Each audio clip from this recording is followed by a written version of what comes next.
Já em 1850, os Estados Unidos eram titulares da terça parte do comércio de Cuba. Vendiam-lhe e lhe compravam mais do que a Espanha, embora fosse a ilha uma colônia espanhola, e a bandeira das faixas e das estrelas tremulava nos mastros de mais da metade das embarcações que ali aportavam. Por volta de 1859, um viajante espanhol encontrou no interior de Cuba, em remotos povoadinhos, máquinas de costura fabricadas nos Estados Unidos. As principais ruas de Havana foram calçadas com blocos de granito de Boston.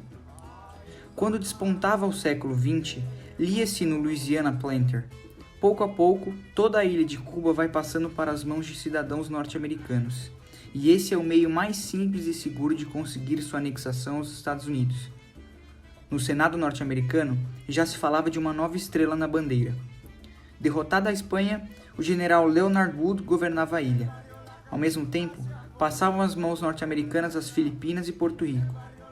A nós nos foram outorgados pela guerra, dizia o presidente McKinley, incluindo Cuba.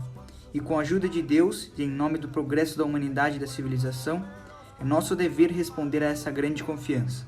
Em 1902, Tomás Estrada Palma teve de renunciar à cidadania norte-americana que havia adotado no exílio. As tropas norte-americanas de ocupação o converteram no primeiro presidente de Cuba.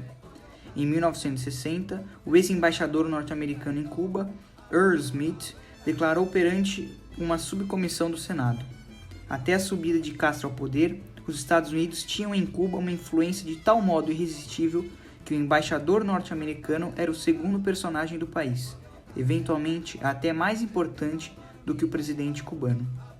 Quando caiu Fulgêncio Batista, Cuba vendia quase todo o seu açúcar para os Estados Unidos.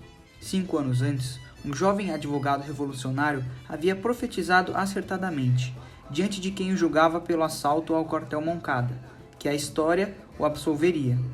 Ele dissera em sua vibrante defesa: Cuba continua sendo uma feitoria produtora de matéria-prima.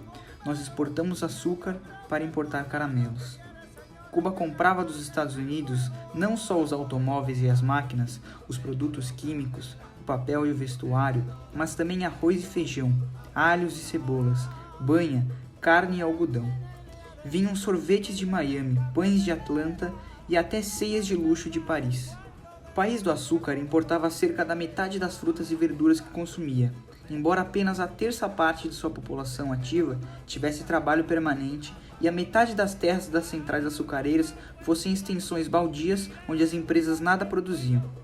13 engenhos norte-americanos dispunham de mais de 47% da área açucareira total e faturavam ao redor de 180 milhões de dólares por safra. A riqueza do subsolo, níquel, ferro, cobre, manganês, cromo, tungstênio, faziam parte das reservas estratégicas dos Estados Unidos, cujas empresas exploravam os minerais tão só de acordo com as variáveis urgências do exército e da indústria do norte. Em 1958, havia em Cuba mais prostitutas registradas do que operários mineiros. 1,5 milhão de cubanos sofriam desemprego total ou parcial, segundo investigações de Seuré e Pinho, citadas por Núñez Jiménez.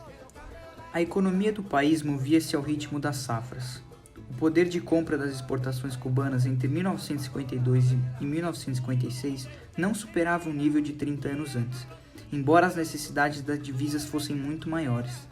Nos anos 30, quando a crise consolidou a dependência da economia cubana em lugar de contribuir para rompê-la, chegara-se ao cúmulo de desmontar fábricas recém-instaladas para vendê-las a outros países. Quando triunfou a Revolução, no primeiro dia de 1959, o desenvolvimento industrial de Cuba era muito pobre e lento. Mais da metade da produção estava concentrada em Havana e as poucas fábricas com tecnologia moderna eram telecomandadas dos Estados Unidos.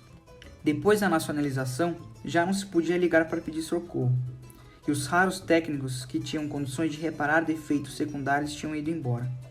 O testemunho ilustra cabalmente as dificuldades que a Revolução encontrou desde que se lançou a aventura de converter a colônia em pátria. Cuba tinha as pernas cortadas pelo Estatuto da Dependência, e não lhe foi nada fácil tratar de andar por conta própria. Em 1958, metade das crianças cubanas não ia à escola, mas a ignorância, como várias vezes denunciou Fidel Castro, era muito maior e mais grave do que o analfabetismo. A grande campanha de 1961 mobilizou um exército de jovens voluntários para ensinar todos os cubanos a ler e escrever, e os resultados assombraram o mundo. Atualmente, segundo o Escritório Internacional de Educação da Unesco, Cuba apresenta a menor porcentagem de analfabetos e a maior porcentagem de população escolar, primária e secundária, de toda a América Latina. No entanto, a herança maldita da ignorância não pode ser superada de um dia para outro, tampouco em 12 anos. Mas a despeito de todo o sistema de impotências forjado por 4 séculos e meio de história e da opressão, Cuba está nascendo de novo, com um entusiasmo que não cessa, multiplica suas forças alegremente ante os obstáculos. Quando caiu a ditadura de Batista, havia em Cuba 5.000 tratores e 300.000 automóveis. Hoje, há 50.000 tratores. Ainda que em boa parte desperdiçados pelas graves deficiências de organização, a indústria do cimento e as usinas elétricas tiveram um assombroso impulso. As novas fábricas de fertilizantes tornaram possível que atualmente se empreguem 5 vezes mais adubos do que em 1958. As represas, criadas por todos os lados, contêm atualmente um caudal de água 73 vezes maior do que o total de água represada em 1958, e avançaram com botas de 7 léguas as áreas de irrigação. Novos caminhos, abertos por toda a ilha, romperam a incomunicação de muitas regiões que pareciam condenadas a um isolamento eterno. Touros da raça Holstein melhoraram a magra produção de leite do gado zebu. Grandes progressos foram feitos na mecanização do corte e do recolhimento da cana, em boa parte graças às invenções cubanas, que no entanto ainda são insuficientes. Um novo sistema de trabalho se organiza, com dificuldades para ocupar o lugar do velho sistema desorganizado pelas mudanças que a Revolução trouxe consigo. Os ceifadores profissionais, presidiários do açúcar, são em Cuba uma espécie extinta.